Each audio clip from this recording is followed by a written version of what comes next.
नमस्कार, दीप्स किचन मराठीमध्ये मी दीपाली आपलं मनापासून स्वागत करते। चला तर मग आजच्या आपल्या रेसिपीला सुरुवात करूया। आज मी तुम्हाला आंबट गोड बोराची चटणी कशी करायची ते दाखवणार आहे। तर त्यासाठी आपल्याला काय साहित्य लागतं ते आपण पाहूयात। आंबट गोड बोराची चटणी करण्यासाठी मी अशी पिकलेली बोरं घेतलेली आहेत। ती साधारण एक वाटी घेतली। वजनी बघितलं तर 200 ग्रॅम आहे।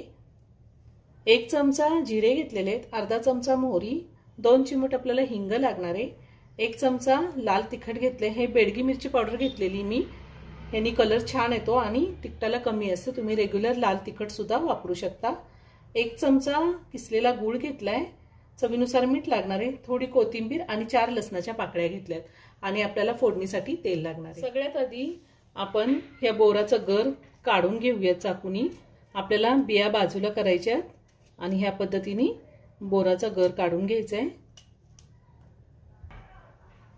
मी अशी बोराची बी काढून घेतलेली, ह्याच पद्धतीने सगळ्या बोराचा गर मी काढून घेणार आहे, बिया बाजूला करणार आहे। बोराच्या बिया मी काढून घेतलेल्या आहेत। बोरं स्वच्छ धुवून त्यानंतर ती नॅपकिननी पुसायची आहेत आणि हा देठाचा भाग काढून घ्यायचा आहे। आता मी ही बोरं मिक्सरच्या भांड्यामध्ये काढून घेते। आता ह्यामध्ये मी लसूण आणि कोथिंबीर घालते। तुम्हाला जर लसूण नसेल वापरायचा, नाही वापरला तरीही चालेल। त्यातच 1 चमचा जिरे घेतलेले, त्यातले अर्धे जिरे मी आता घालते, अर्धे आपण फोडणीसाठी वापरूया।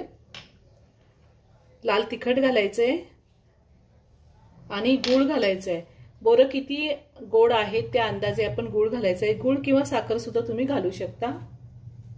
त्यातच चवीनुसार मीठ घालायचंय आणि आता हे मिक्सरला आपण फिरवून घ्यायचे, पाणी घालायचं नाही अजिबात। मी ही चटणी मिक्सरला फिरवून घेतलेली, आता मी एका बाउलमध्ये काढून घेते। खूप छान लागते ही चटणी।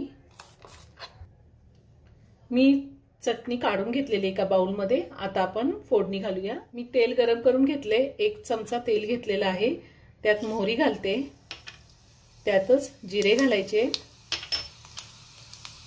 हिंग घालायचं आहे। आता ही फोडणी आपण चटणीवर घालायची। तुम्हाला आवडत असेल तर तुम्ही कढीपत्ता सुद्धा घालू शकता फोडणीमध्ये। हे सगळं व्यवस्थित मिक्स करून घेते मी।